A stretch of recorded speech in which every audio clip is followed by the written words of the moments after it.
Hi everyone, কেমন আছেন সবাই? আশা করি সবাই অনেক ভালো আছেন। সো আমার হঠাৎ রাতে কিছু একটা খাওয়ার ক্রেভিং উঠছিল। সো কি বানাবো ভেবে ভেবে হঠাৎ মনে পড়লো যে আম্মু একটা নারকেল দিয়েছিল, যেটা আমার নানু বাড়ি থেকে আনা। অ্যান্ড নারকেলটা এত বেশি মজা ছিল, কারণ হচ্ছে অনেক বেশি মিষ্টি ছিল। আর এখানে আমি কিছুটা কেটে রেখেছি আগে থেকে ফর ডেকোরেশন। আর এখানে একটা পাতিলে আমি মিল্ক দিয়ে দিয়েছিলাম, যেটার মধ্যে আগার আগার মিক্স করা, অ্যান্ড এটার সাথে চিনিও মিক্স করেছিলাম, কারণ আমি ফার্স্টে মিল্ক পুডিং বানাবো অ্যান্ড লেয়ার করার জন্য দেন হচ্ছে নারকেলের ডাবের পুডিংটা দিব। তো এই জারটা মানে এই বাটিটার মধ্যে আমি নারকেল পুডিংটা বানাবো। তো মিল্ক পুডিংটা ভালো মতো ঠিক হওয়ার জন্য ওয়েট করতে করতে আমি কিছুটা নারকেল খেয়ে রাখছিলাম, কারণ আমার নারকেল খুব ভালো লাগে। আর আপনারা দেখতেই পাচ্ছেন যে এটা কত বেশি ঠিক হয়ে গেছে। আর ঢেলে ফেলার জন্য মানে পুডিংয়ের জন্য একদম রেডি, কারণ এটা হচ্ছে একটা বক্সে ঢালতে হবে, দেন হচ্ছে সেটা ফ্রিজে রাখতে হবে ফর নর্মাল হওয়ার জন্য। সো আমি এটা বক্সে ঢেলে নিলাম। এরপরে আমি স্টার্ট করব হচ্ছে নারকেলের পুডিং মানে ডাবের পুডিংটা করার জন্য ডাবের লেয়ারটা।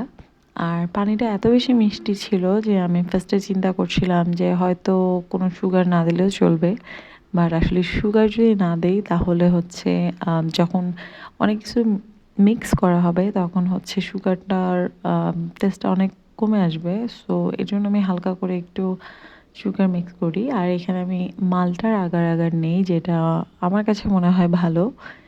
অ্যান্ড আমি কিন্তু টোটালি ফার্স্ট টাইম বানাচ্ছি, কারণ এর আগে আমি কখনোই ডাবের পুডিং বানাইনি। সো হচ্ছে এটা ভালো মতো আগে মিক্স করে নিতে হবে, কারণ হচ্ছে আমি কিন্তু মাত্র চুলাটা জ্বালালাম, এর আগে কিন্তু আমি চুলার অন করিনি, কারণ এটা ঠান্ডা অবস্থায় আসলে আগার আগারটা মিক্স করতে হয়। সো চিনি আগার আগার সব কিছু ভালো মতো মিক্স করার জন্য ভালো মতো নাড়ছিলাম, অ্যান্ড অলমোস্ট হয়ে গেছে।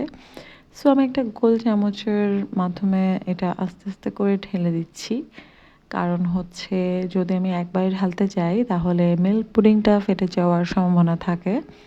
সো ডেকোরেশনের জন্য আমি এখানে কিছু গ্রাইন্ড করা নারকেল দিয়ে দিচ্ছিলাম ফর দেখার জন্য যে সুন্দর যেন লাগে এর জন্য।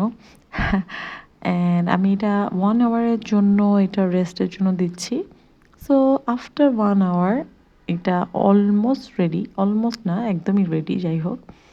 সো দেখে বুঝতে পারছেন যে এটা কতটা পারফেক্টলি হয়ে গেছে।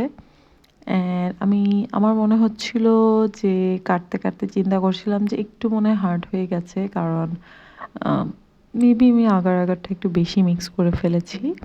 তো ব্যাপার না, কারণ হচ্ছে ফার্স্ট টাইম আমি ট্রাই করেছি, সেই হিসেবে আমার কাছে মনে হয় যে আমি ভালোই করেছিলাম। অ্যান্ড হচ্ছে টেস্টটা খুবই মজা ছিল। সো আজকে এই পর্যন্তই। নেক্সট ভিডিওর জন্য ওয়েট করবেন। আল্লাহ হাফেজ।